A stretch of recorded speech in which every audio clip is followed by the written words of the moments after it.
So welcome back to Drop a Jewel with Malaka. I am your host, Malaka, and today we have another special guest. We have Tamisha Civil. She is a candidate for Governor's Council, but more than that, she is, let's see, she's an advocate for mental health, for the criminal justice system, for domestic violence. I mean, a mother, she's a community advocate, activist, and so much more, right? Um, Right. the list goes on, right? Mhm. She's a probation officer. She's the boss. And so we definitely gotta have her, and we gotta have this important conversation tonight, especially with the climate of the world. This is a Mhm. necessary conversation that we're gonna have tonight. So we're gonna get right into it. Thank you for being on the show, Tamisha. It is a pleasure to be here with you and to drop some jewels for those who are tuning in and to talk about the Governor's Council. Yes, yes. We'll get right into it. So what made you want to be on this show, Drop a Jewel with Malika? Because we met in an interesting way, and it was a Right. perfect time, and we're going to talk about that. But what made you want to be on the show? Because I was excited. Well, I want to be on the show because right now in our political climate, we have an opportunity to make history on a presidential level as well as a local level. There's never been a woman of color on the Governor's Council for 244 years. And what way to come on a podcast to talk about the criminal justice system and how it's impacting our black and brown and Latino folks and just everyone in general. And we need to have a diverse voice and representation on the council to make the change that we want to see. The Governor's Council nominate judges, they nominate parole board members, and they also have clerk magistrates. They do pardons, commutation, notary public, and justice of the peace, and other public administrative position within the judicial system. And let's face it, they don't talk about Governor's Council. A lot of people that I've met along the campaign trail really don't know anything about it, but it is a powerful position. When I tell you Hold on. powerful, Yeah, so that's what I'm gonna get into because you was about to go in, I but know, right? I know you live this and talk this every day. So, but for the audience, right? How did you even find out about a governor's council, right? Mhm. Because we hear so much about voting for your city councilor, your mayor, Right. your governor, the president, of course, Mhm. vice president, things like that. But governor's council, I Right. don't, a lot of people have even heard of that. So how'd you find out about this council?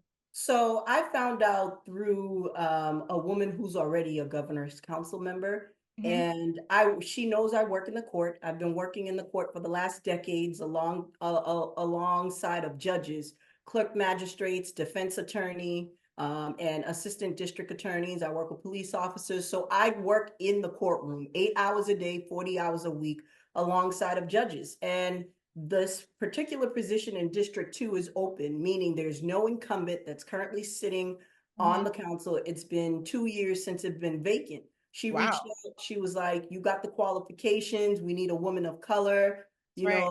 go for it. So, I've been going back and forth. I wasn't really sure because I ran two campaigns before, in 2020 and 2022 as a state representative in my hometown district, which is in Stoughton.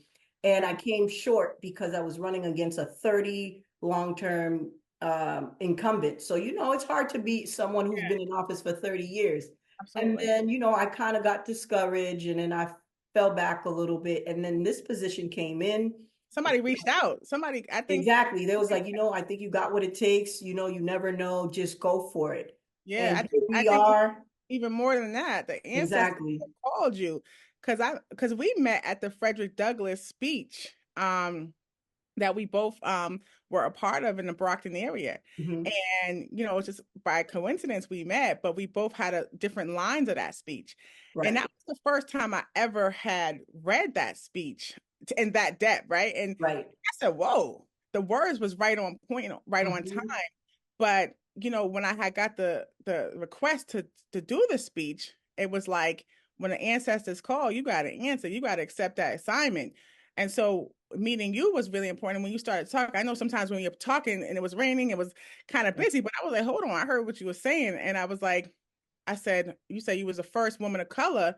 running for this space. But it was, there's always, I think it's really important for us to be in these spaces and representation. But it wasn't just like when you was talking to me, it wasn't just like, oh, I'm just running because I'm a woman of Right. color.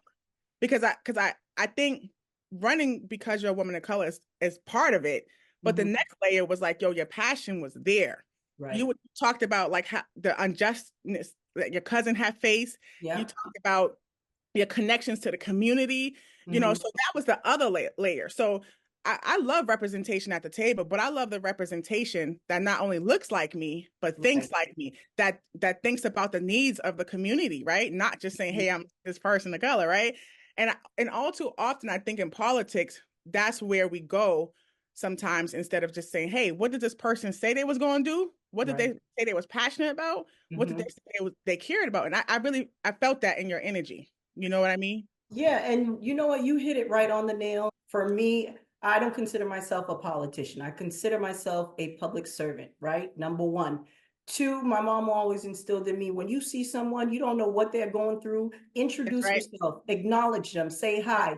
That's And I'm just gonna put it out there. We have that issue in our community. When we see another black woman, we don't do our due diligence and be like, "Hey sis, how you doing?" And I'm in the community. I talk the talk, I walk the walk. that's And right. I feel like if I'm going to be a representation in a political level, you got to be active. I'm a member of Alpha Kappa Alpha Sorority Incorporated. Hey, hey, hey. And our chapter, Psi Iota Omega chapter is That's in right. Brockton. We focus on serving all mankind in Brockton. And one of the reasons that I was there, because I'm always looking to reach out to people to inform and to educate what Governor Council does. And when I saw you, in my eyes, I was like, hey, that's a sister I need to talk to get to know whether she can do something for me or not. She still needs to be educated on governor's council. And you That's just right. never know who you're going to touch. You You just never never know. I didn't know you had a podcast. You know what I'm know. saying? By our conversation, you felt like you have this platform and you can help shed the light onto those who don't know about governor's council. And Right. like you stated, my cousin spent 27 years in prison for a murder he did not commit. No DNA. He was in the city of Boston. Police officers lied. They botched the investigation. No DNA testing. Wow. And in 2021, he was exonerated. And we still to this day are listening to cases that are still happening this way. And we have Wow. no representation on at the table like governor's council. I wonder, Tamisha, real quick. I wonder not to cut you off because Right. I'm getting fired up. But I wonder, I'm sitting here in my mind, right? I'm Mhm. a social worker and my Right. mind goes to assessment and background. So I'm wondering like how he got exonerated. And when you said 27 years, you said it so fast, but I paused in my mind and I just had a flashback of his life. Like, Right. whoa, 27 years is a long, it Mhm. goes by quick, but it's still a long time. That's your Right. whole like state, what age was he when he Adolescent, he was probably in his 20s. so Um, that whole right. period going. And so I said, dang, that quick in my mind, my social work mind goes there. I said, whoa, he could have been. I'm wondering if I don't know who the judge was and the counsel was, Mhm. but what if he had some representation who asked that extra question, who thought about cultural, who had cultural considerations, and when they were thinking about the situation in the case and the circumstances, what would his situation be like? Because Right. 27 years is a long time, but Right. unfortunately, how many times do we hear these cases over and over? And this is not an Mhm. occasional thing. This Right. has become the norm in our society, especially with Black men and women. Exactly. Exactly. So, I just had to pause on that, and I hope he's doing well. And He's I know doing it's a well. process, right, to Mhm. go through something traumatic like that.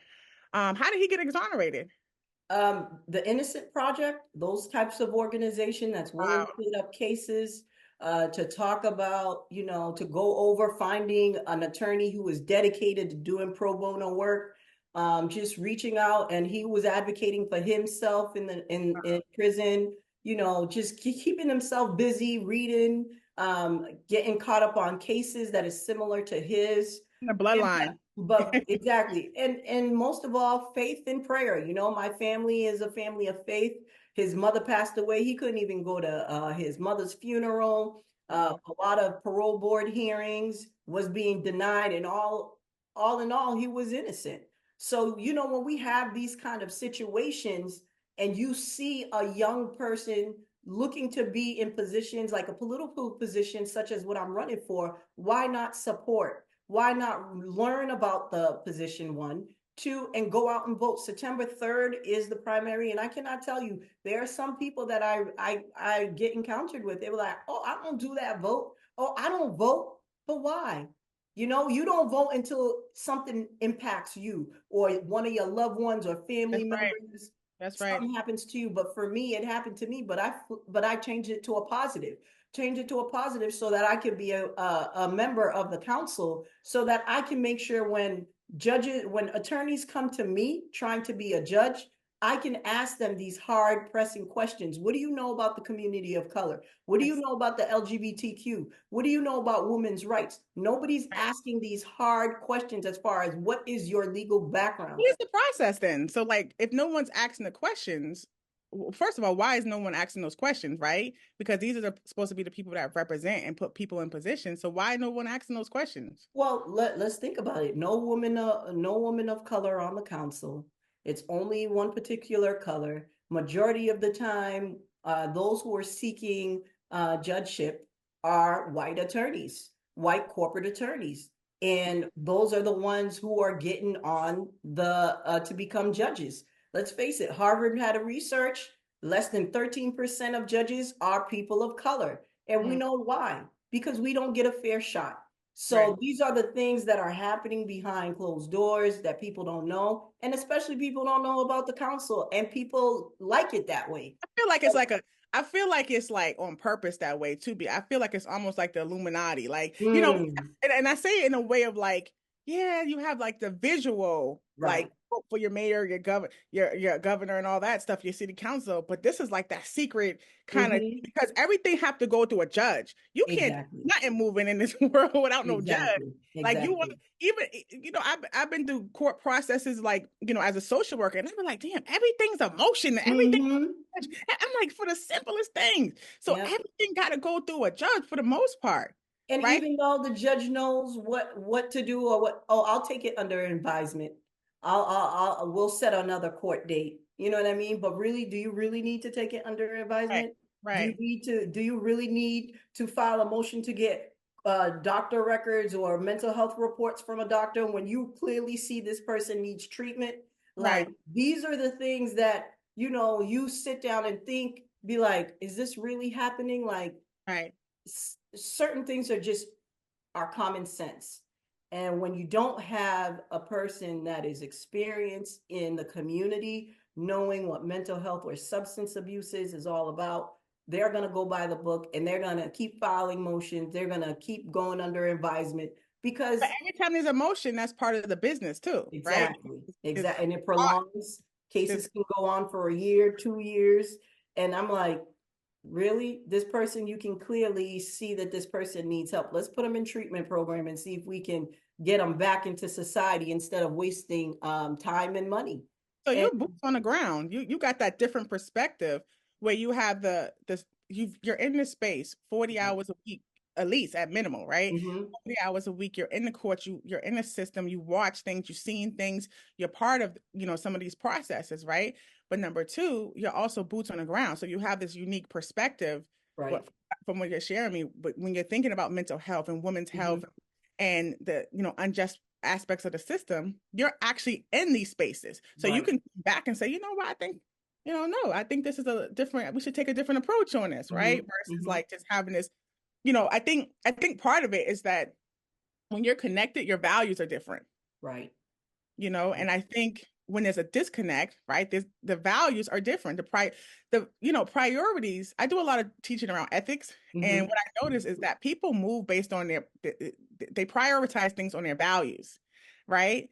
And if you're connected to the community, then when you're going to have more of a connection to those community values, right. right? You're going to bring Mm-hmm, that into your space and prioritize that. But if you're not connected to the community, then what's the value?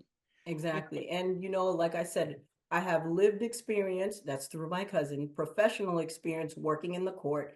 and at my education, having a master's from Northeastern in criminal justice and leadership. And when I started my career, I started in the major felony unit, just helping people who have been impacted by crime, all types of crime, like domestic violence. You know, how to help women to understand if you're seeking for a restraining order, how do you position yourself? How do you file a motion and write for a restraining order so the judge can understand the impacts of the abuser on you? So, Right, I've had the privilege to work on the victim side as well as working with offenders. And one thing that I notice is that when you're working in the community and you're working in the criminal justice system, people want respect. People are looking for judges to have empathy and transparency. You talked about, what happens behind closed doors. For an example, if you're an attorney and you're on the governor's council and you tell me and I'm going before you to become a judge and you nominate me and the rest of the council to become a judge, and you start hearing cases in front of me, where's the ethics? You see what I'm right, saying? right, So, it's more likely, and I'm not saying that's what's happening, more likely favorable to me because that I put you on the bench. Now I can hear cases now I can hear cases in front of you because a favor for a favor. But these are the things that happen. And, right, and we just need to be careful who we putting on these seats, and we need to start using our voice. And our right, voice is our vote. We need to really take it serious because we have our young people that is growing up and they're right, getting impacted by the criminal justice system. They have diversion programs to protect our young folks, but it's discretionary. Who is getting the opportunity to be in the diversion program and who is not? We just need to make sure we have judges that are fair and impartial, and that's not going to violate anybody's rights. And I work with judges. I see their temperament. I see how they think, and it's just important that we make sure that we have someone that we are nominating as judge that understands the community, period. And we cannot afford to just have someone on the council to be putting anybody that they want. And and yeah. and, and that's why I'm running for the governor's council, to make sure that we have the right voice on there. Well said. Well said. Thank you. So, how many people are on this council?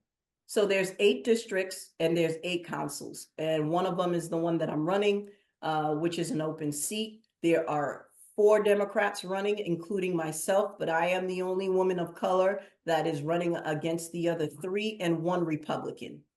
Okay.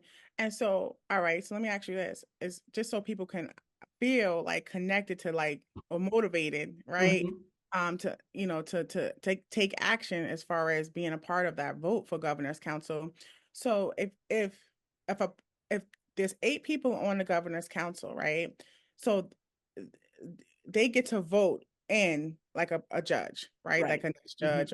Mhm. So what if 7 people vote for one person and one person, says, nah, I Yeah, don't want. abstains. Yeah, well, it'd be majority rules, you know what I Mm. mean? So you need a certain number, but majority of the time, you've done already established a relationship with all of them anyways on the council.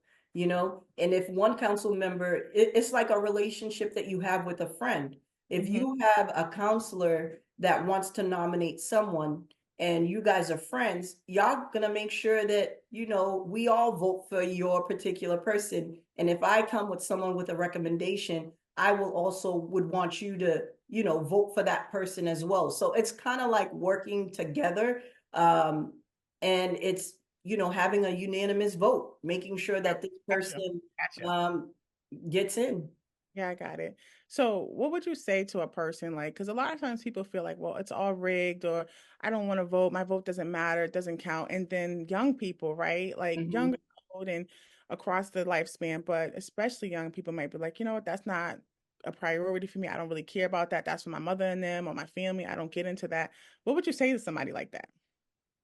I mean, I would say, it's important because we are the ones that make the most population in the prison system. If you've ever been stopped by a police officer, then you want to make sure that the judge that is going to be nominated understands how, Black and brown young boys are disenfranchised when it comes to, getting arrested for something minor and then going before a judge, do you want that judge to side with the police officer, or do you want a judge to be able to understand that, this is very common, these things happen, it's a Yeah. minor offense, I'm going to dismiss it. Yeah. I use my personal experience to motivate people to understand how crucial it is in the criminal justice system to get involved. And it's Mm. also part of education. If they are not educated on what's happening in the criminal justice system or this position in general, majority of the time, someone knows someone who has been encountered or gone before a judge. Yeah. So Yeah. talking to them and explaining to them the process, I can hope to motivate them to vote for me. But it's kind of hard. It's pretty much on that individual to make that decision as to why they should vote and why they should make change. Sometimes it's just ignorance. People just don't want to be involved. They don't want to, be part of Yeah. it because they just don't care because they felt like they've been hurt so many times and their voice don't matter or their vote don't matter. It's just that you just gotta keep fighting the fight and encourage people and talk to people about what the council does. Yeah. You made some excellent points there, and those should be some real motivating points for anyone to to look into the Mm-hmm. governance council to vote. Because I know we all know someone, right, that Yeah. has been Mm-hmm. unjustly or just even had to, encounter the criminal justice system.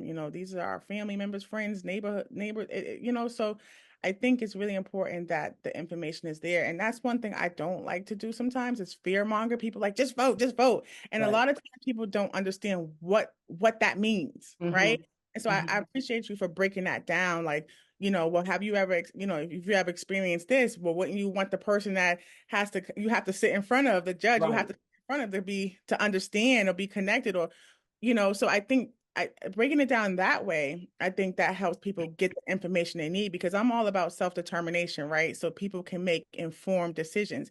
Getting that information, I think that was a really helpful way to put it. Right. I really appreciate you for breaking it down like that. It was very simple, but Mm-hmm. it's relatable to, many people. So, And let's face it, going to court is an intimidated process. Sometimes you just going for a regular traffic stop or yeah, unlicensed, uninsured. You have the police officer in front of the judge that's telling why they stopped you, and you're trying to appeal a ticket, and it's you. You just see people who never had a ticket have to start talking in front of a judge, and they start stuttering, and they start getting intimidated because that's not where they want to be, and they yeah, already feel like the judge is going to side with the police officer already based on the testimony of the officer and based on who's in front of you and the way that they're responding and asking you a question. So it's really intimidating to be in a court. But when you have attorneys who know exactly what the average person goes through in a community and becomes that judge, there's a shift in attitude when you in the presence of the judge that okay, this judge gets me. This judge understands exactly what I'm saying. yeah, And that's all we want. We just want fair judges who understand that's right. that these things are common in our community and we just looking for some change. Yeah, for sure. Thank you. Wow. That was really helpful. I want to ask you too, right? Like what I know you're associate probation officer, right? Mm-hmm. So what kind of lens do you have from and working in that space as far as like on just I think you've already kind of, you know, been able to kind of explain like how processes are kind of like Mm-hmm. unfair sometimes or just in general, just you've been able to illuminate that. But just what is the, average, not average, but how can I say this? What is like the perspective of the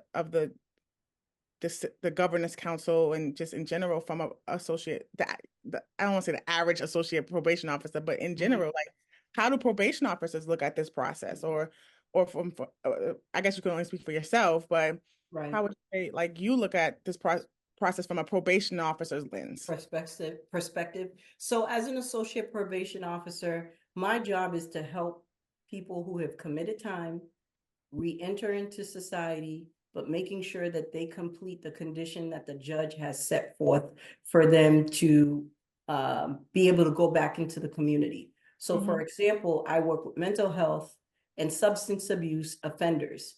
Now, I have offenders that relapse or offenders that are trying their best and that they're saying, Tamisha, I need help.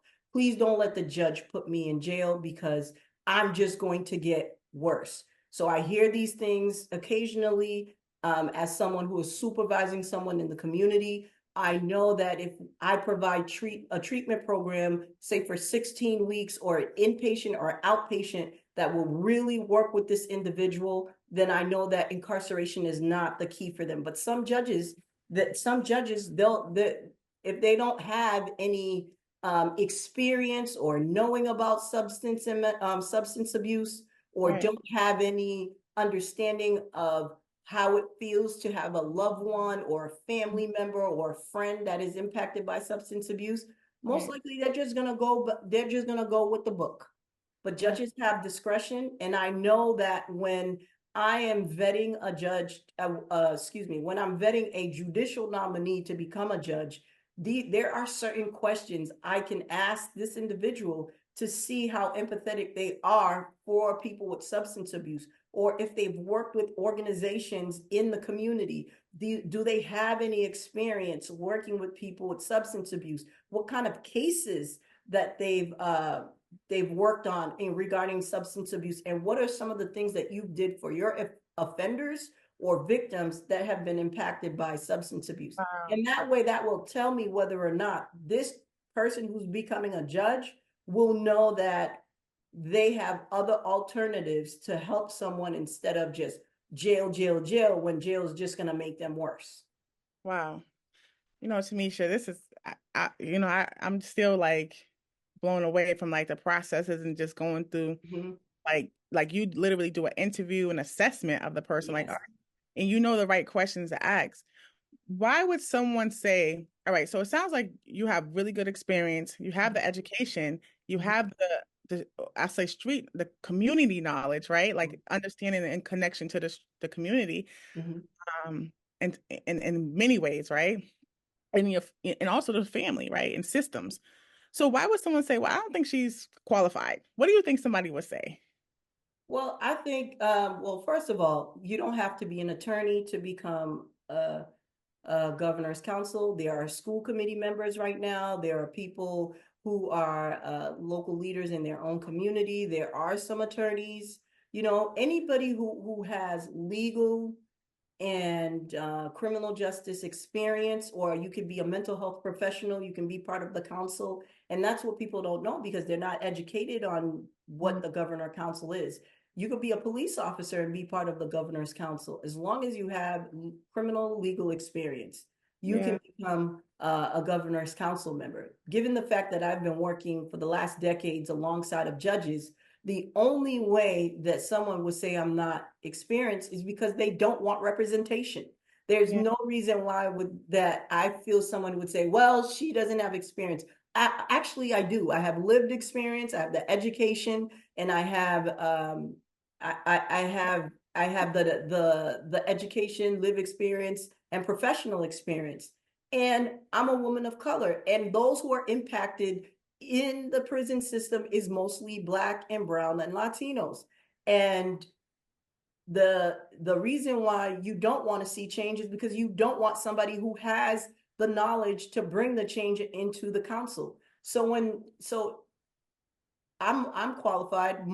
Those who are already on the council, some of them don't even have a master's. So right. it's just the intimidation process where they want to keep a certain council looking the same way. And as I stated, 244 years has never been a Democratic woman of color on the council. That is just unacceptable Yeah, because those that we are serving are mostly people in the that's marginalized community who don't have access or resources to good attorneys that will represent them to the fullest. And we know there is biases when it comes to not absolutely. being poor, homeless, people of color, and it could be women. There's all types of biases people come with when you're in court. But the only way we can change that is if we have someone who has the experience of working with people in all walks of life. That's right. And the reason why I know you was qualified, and I know you was qualified, but I had to say that and ask that question because Black women have been on attack, right? Especially in politics and in Mm-hmm. political spaces and leadership spaces in Mm-hmm. general. So no matter how many times we are overly qualified, times a Right. hundred, but media or stigma and bias finds a way to try to target us and attack us Mm-hmm. and say that we're not qualified. Right. So I just wanted to kind of put some respect on your name and your Thank you. qualifications Thank you. I because appreciate that. can't nobody take that from you. There's stigma and bias and there's hegemony, there's racism, there's all those different things that exist in our country, but the Mm-hmm. facts are the facts. You Right. qualify, Absolutely. and nobody can't take that from you. So I just had to kind of say that because, like I said, Thank Black women, you. women of color, we are under attack from every direction, and it's blatant or it's quiet attacks, but they're attacks. And I I have to appreciate that. make sure that we protect ourselves out here. So, Thank um, you. yeah, yeah. All right. So let's see. So, all right. So I want to ask you this because you already dropped a whole bunch of jewels, right? Because like you Yeah. just gave us a lot of value, and I think some of us are going to have to really, I don't want to say sit on this and think about it because you don't got too much time because people got to Mhm. vote soon, right? People got to September vote 3rd. September 3rd. What areas is this district covering, this ward covering? Girl, we talking about 37 towns, right? 37 towns, too much for me to even mention all, but I will so that because I know we got folks Yeah. all over the district. Our district starts with Ashland, Ashland at all the Attleboroughs. We have Avon, Bellingham, Braintree, part of Braintree. We have Bridgewater, Brockton, Canton, Dover, East Bridgewater, all the Bridgewaters, Easton, Foxborough, Framingham, Franklin, Halifax, Hanson, Holliston, Hopkinton, Mansfield, Medfield, Medway, Milford, Millis, Mm, Milton.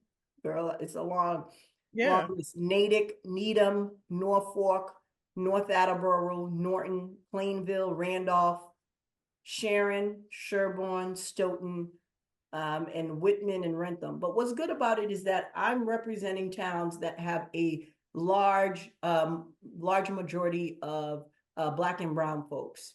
Mm-hmm. And I'm not saying that that's all I need, but I'm saying that if we all participate, we can definitely make her story this year. And it's not for me, it's mostly for those in the community, our young people. I'm a mom of a 13-year-old, and I'm thinking right now, when he's telling me, Mom, can I go ride my bike? I'm like, don't go to the store if you don't have no money. I don't care where your friend's going. You know, Right. be vigilant because I just know how the system works. Yep. You know, they find you guilty first and then say you're innocent later. And that's just through experience. So I think we have it's our due diligence to make sure we vote September 3rd and spread the word. It's all about networking. It's all about numbers. Somebody tells somebody in that district. My website, TamishaCivil.com. There's a list of towns. You know somebody in that town, call them, be like, hey, vote for Tamisha.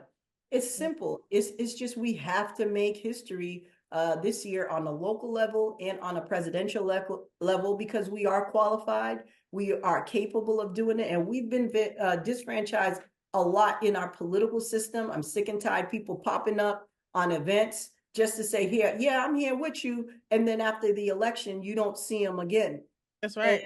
That's right. and we got to be smart. We just got to be smart how we vote. We got to be smart how we support one another. And I'm giving you your flowers because you have a podcast. You wanted to learn about Governor's Council, and you also felt the need to spread the word to our community. Not everybody's doing that. You know what I'm saying? Not everybody is helping a sister or a brother to spread the word. But I commend you for that because you see something, you don't have any political interest in this. I don't have any political interest. I'm just a public servant trying to educate folks that I have experience and that I've seen. to just make a change and a difference. And I'm not new to politics. I ran back in 2020, Yeah. 22, and there's a name recognition there, but we still got a lot of work to do. We Yeah. still got a lot of work to It do. shows your And commitment too, because I know a lot of people run and and then they go get like they leave and they go get these little jobs or high end jobs, but they leave that space in the community, So right. sometimes, I know your commitment is there, and it's not easy to run and not be able to, get into that position or get elected into Mhm. that position and keep going. So I know that's your commitment. I know that's your faith. I know that's your last name is Civil. So I mean, you don't really got a Yeah. choice. So, so I mean, I think it's in the bloodline, and Right. part of Drop a Jew with Malika is to educate, right? Because Mhm. that's the part that we're missing a lot in our communities and in a lot of Right. spaces, not in just a community, but in spaces. The Right. education part is not there. So when we can educate, then we can start to heal, and Hmm. then we can start to enhance our Right. communities, enhance our lifestyles, enhance our future, right? And then Absolutely. we transform. That's So that's so how it works. that's how it works. So that's the blueprint. And what we talked about today, you said all those things. You just didn't say those specific words, but Right. you said all those things in the same order. So Hmm. that's what we're trying to do, transform our communities. Over 200 years is too long, you know? I don't even know how that is possible, but it is too long. And we're trying to break the glass ceiling this year. And I'm just trying to make sure what happened to my cousin doesn't happen to anyone, That's right. I appreciate because that. I'm sick and tired hearing these kind of stories. And in order for it to change, it starts on a local level where we can put people that deserves to be in those positions, and start making way for the next generation. That's right. And the next generation is here. They're so talented. So we need them to be Mm, connected and loved and their families and community to embrace them and push them to these directions. absolutely. So I want to ask you before we end, the show's called Drop a Jewel with Malika. So I want to ask you, all right? I Mhm. hope you got a chance to kind of think about it, pray on it, meditate it for a moment. Yeah, yeah. What is the jewel that you want to share with the world today? What is that jewel, that message that's going to make that impact? Take a moment, think about it. I'll think about it.